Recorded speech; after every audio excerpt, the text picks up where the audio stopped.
গাড়িটি বাংলাদেশের নামকরা একজন ক্রিকেটারের নাম বললে সবাই চিনবেন। প্রাইভেসির কারণে ওনার নামটা বলতেছি না। গাড়িটি উনি নিজেই সেলফ ড্রাইভ করতেন এবং খুবই ওয়েল মেইনটেইন করেছেন। একেবারেই টপ নচ কন্ডিশনের Toyota CHR GLED package, model body kit সহ। বাংলাদেশের যে কোনো প্রান্ত থেকে আসেন না কেন, এক দেখাতে ইনশাআল্লাহ গাড়িটা আপনাদের পছন্দ হয়ে যাবে। আসসালামু আলাইকুম। আজকে আমরা চলে আসছি এক্সক্লুসিভ কার সেন্টারে। গত এক মাসে আমি মোটামুটি 4 থেকে 5টা সিএইচআর এর ভিডিও দিয়েছিলাম। প্রতিটা ভিডিও দেওয়ার 1 থেকে 2 দিনের মধ্যে বিক্রি হয়ে যায়। তো এর আগের গাড়িগুলো যারা মিস করছেন, এটা কেউ মিস করেন না।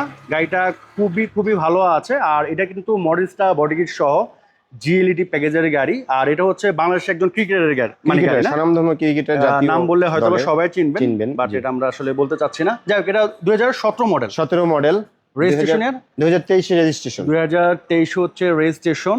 গাড়িটা কিন্তু খুবই সুন্দর। হ্যাঁ, নর্মাল কালারের থেকে যেমন একটু বড় দেখা যায় না, জি, হোয়াইট বা রেড থেকে এটা একটু দেখা যায় যে মানে কালারের কারণে হয়তো সাইজ বড় দেখা যায়, জানি না। সো এটা হচ্ছে 57,000 মাইলেজ দেখা যাচ্ছে। এ হচ্ছে ইন্টেরিয়র। উনি মানে নিজে ড্রাইভ করতো, কোনো ড্রাইভার ছিল না, খুব যত্ন সহকারে গাড়িটা চালিয়েছেন নিজে। আচ্ছা, বুঝতে পেরেছি। এখন ওই মেয়ে সানরুফওয়ালা গাড়ি চায়, এই জন্য এই গাড়িটা বিক্রি করে একটা সানরুফওয়ালা গাড়ি নিয়েছেন। বুঝতে পেরেছি। আচ্ছা, সো এই হচ্ছে পিছনের অবস্থা। তো এই যে দেখেন, এগুলা ভাই যদি কষ্ট করে উঠে দেন, এই যে দেখুন। আচ্ছা, সবকিছু আছে না? ওই যে হাওয়া মেশিন আছে, গাম আছে, জগ হুইল লিভার সবগুলো নিচে রাখা আছে। আচ্ছা, বুঝতে পেরেছি।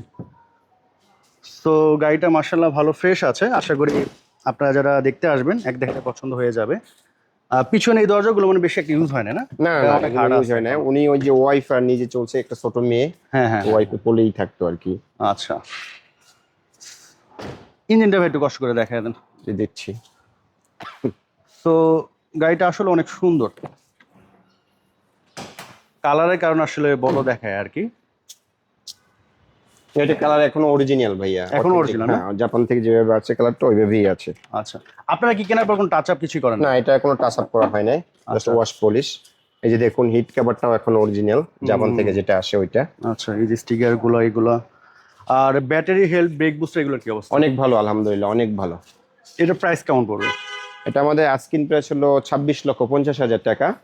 সামনাসামনি আসলে কমবে কিছুটা। আর আফটার সেল সার্ভিস আছে আপনাদের কোনো? আফটার সেল সার্ভিস বলতে ভাইয়া, আমাদের এখানে তো বনানীর মতো জায়গায় ব্যবসা করতে হলে একটু প্রিমিয়াম কোয়ালিটি কাস্টমার আসে এখানে, তো আমরা আসলে গাড়ি পছন্দ হলে নিয়ে যায় এরকম। তো এখানে গাড়ি রাখতে হয় এরকম কন্ডিশনের, আমরা বেছে বেছে গাড়িগুলো কিনি যাতে গাড়িগুলোতে 4-5 বছরের কোনো হাত দেওয়া না লাগে, যদি অ্যাক্সিডেন্ট না করে।